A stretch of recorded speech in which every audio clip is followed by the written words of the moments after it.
mga traps, panibagong araw, panibagong vlog na naman tayo. Sasakyan natin yung L3 dahil yung motor makaldag. So paghahatid ko lang din sila ng ng almusalan sa katanghalian. So hindi pa sila dumaan dito bago sila lumusong. Yun nga, kaya hindi pa rin nila nadala yung almusal saka pananghalian. Alas 5 pa lang, gising na tayo. Ay.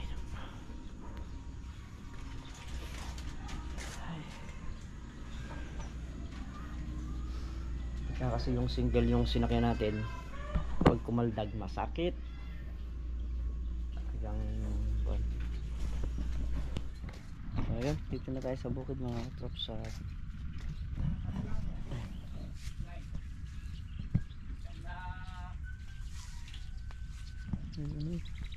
Update natin kayo dito sa Ampalaya. Nayari kaya sa buga na yentong ng pataba? Ay,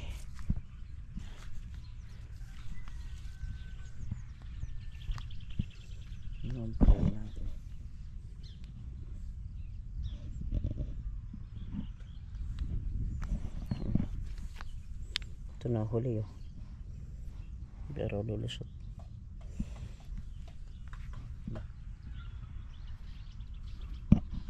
So sitaw, ang iba labas na rin. Ay, nakalabas na rin sa sitaw. Ay, nakalabas na iba.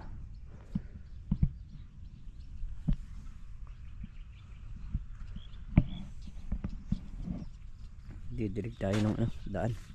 Kailangan natin diligan yan para yung mga truck na dumadaan dito, ayan, dito gagaling sa likod.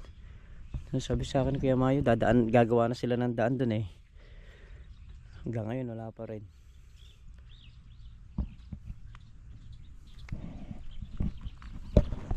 So yun mga katrops, dahil tayo lang din dito, nilabas na, ayan yung buto nga, nakasabit na, nakabilad na yung butong ampalaya na binabad kahapon. So ito namang kalamansi dito, ayan, yung mga damo nya sunog na rin. At ito yung epekto ng pagkaka-spray. Ayan, so bukas ito naman yung target natin na patubigan. So hindi pala tayo mag-uutos lang tayo mga katrops. So sa ngayon talagang hirap pa tayo, pero kailangan natin lumusong. Ayan naglabas na siya ng mga anong tawag nito,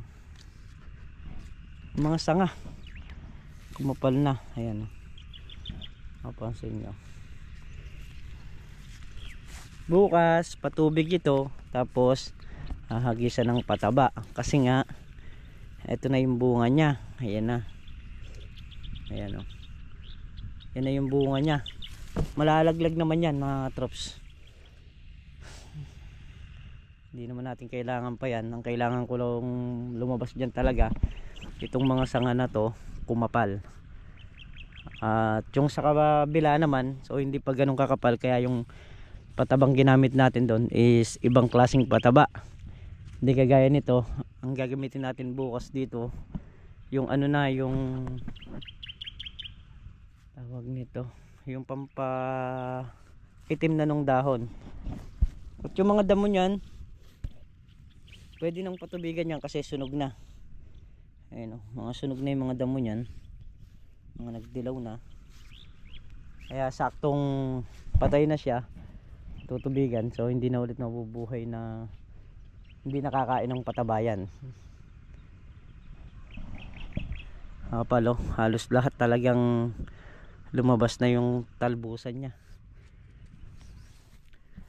So, natutuwa naman ako pagka ganito yung ating kalamansi. Kaya kahit na hindi ka panlusong, talagang mapipilitan kang lumusong. Ito naman yung So obserbahan natin mga ilang araw, kasi kasasabog pa lang ng patabahan yan ka hapon. So ang kagat niyan mga 4 hanggang 6 days. Doon pa lang natin makikita yung isinubo nating pataba dyan.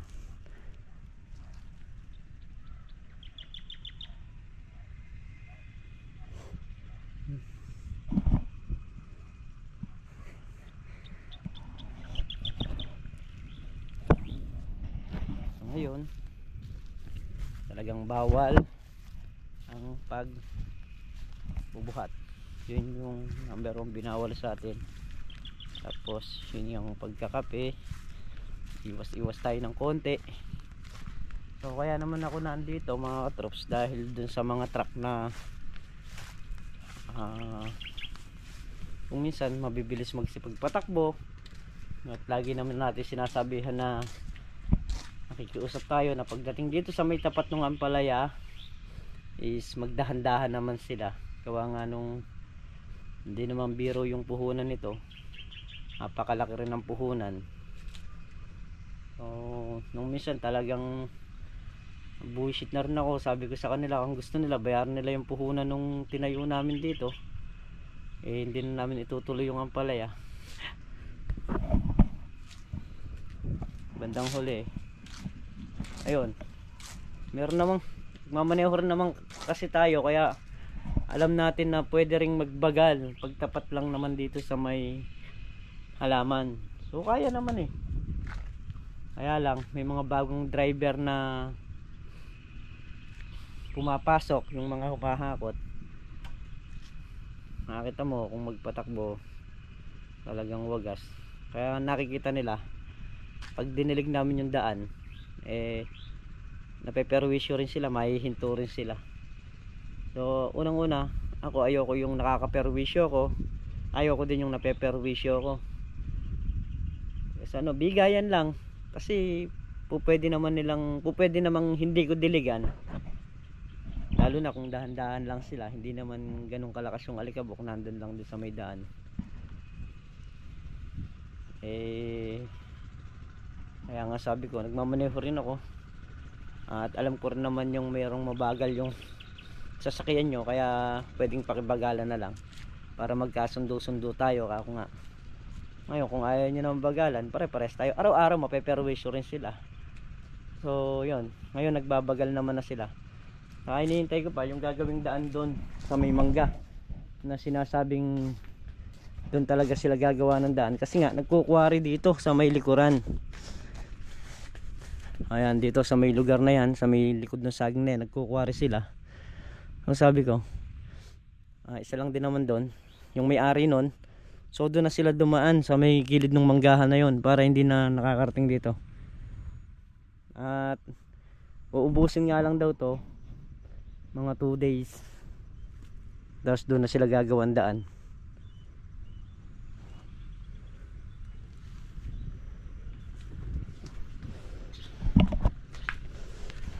Ayan yung mga nagsisipag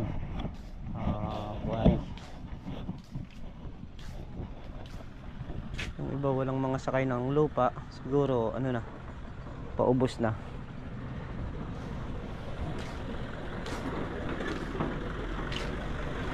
Ayun, mga wala na silang sakay na lupa, baka sa iba naman sila magkukuwari.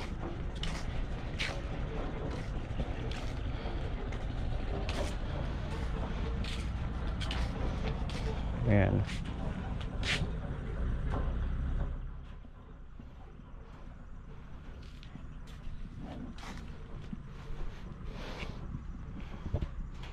Ito namang ang palaya rito, saka yung kalamansi malinis naman na din. At nung isang araw nga naglipat ng salay sila Meltong Vlog doon sa may gilid doon sa hulindayos ng kalamansi. Ay, pinaka pigil tubig na rin.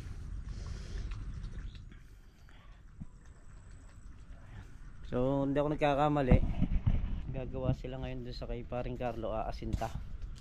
So tingnan muna natin sila ron. May dala akong pang almusal sa katanghalian.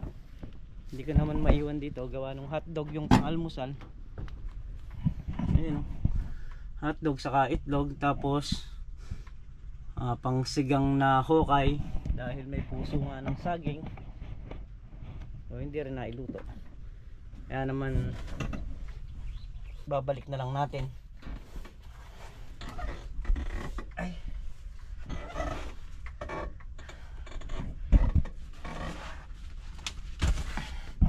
Hirap man, pero kakayanin.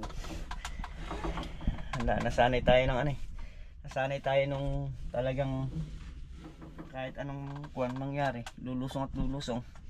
Basta kaya lang din.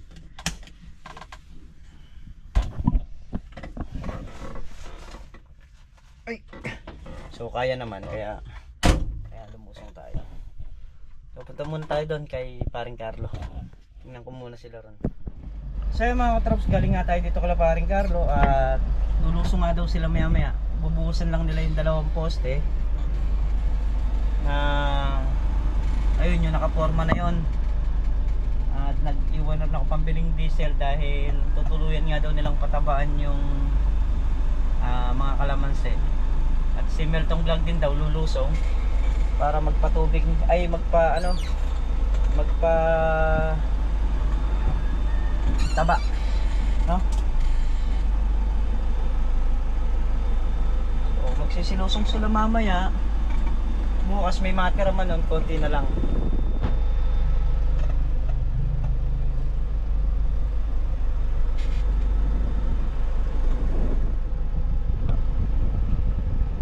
Ayan sila, magbubuhos na ng poste. Si Makmak wala, birthday nung anak ngayon. So hindi natin alam kung lulusong si Makmak.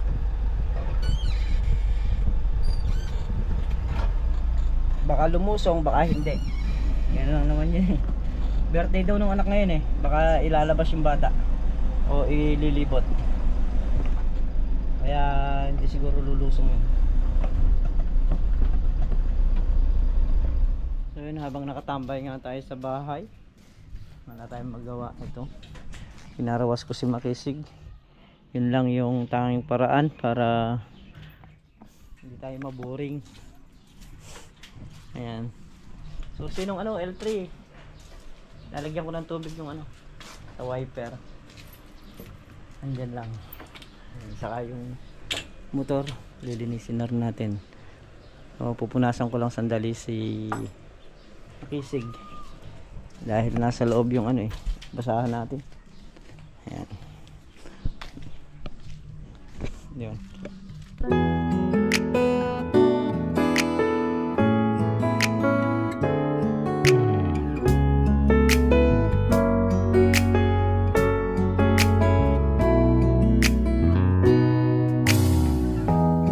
햇살이 너무 좋았어 그냥 모두 좋았어 널 만나서 모든 게 다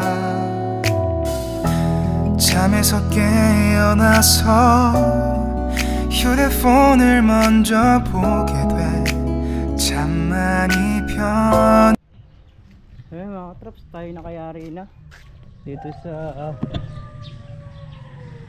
L3 saka dito sa motor. Ayun, naka-parwas rin yung motor. Ayun, pupunasan na lang to. Ayan. So yun mga traps, bago natin sara yung video, shoutout muna tayo. Shoutout po kay Brad Talong at kay Boss Ambet. Ayan, shoutout sa inyo. At shoutout din po kay Ma'am Shirley Jimenez. Ayan, kay Sir Alexander Diamante, kay Leticia Lalik. Ayan, shoutout po.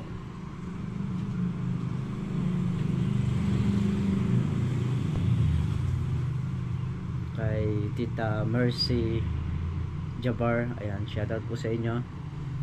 Kay Ma'am Darlina Maeda, shoutout po.